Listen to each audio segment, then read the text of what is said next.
Ano daw ang pinagkaiba nung super collagen sa grass-fed collagen?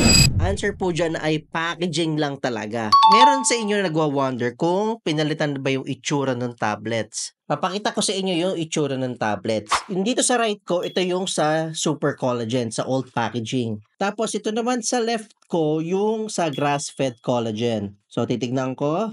And wala namang pinagkaiba, same pa din. Pakita ko sa inyo ha, yung nasa right, yung super collagen, yung nasa left, yung grass-fed collagen. Yan, same pa din ang itsura, same pa din ang texture, walang pinagkaiba. So, doon sa super collagen, ang nire-recommend niyang dosage ay 3 tablets a day. However, dito sa 270 tablets, nakalagay na 6 tablets a day. So, kung ako tatanungin nyo, kung 3 tablets a day ang intake mo nito, okay lang, stick to 3 tablets a day. Pero kung gusto nyo gawin 6 tablets, okay lang din. Ito, may papakita ko sa inyo infographic about collagen recommended dosage. Yan. So, whether 3 tablets or 6 tablets, okay lang yan. Pasok na pasok pa. Basta screenshot nyo lang tong infographic na shinare ko sa inyo and use it as your guide.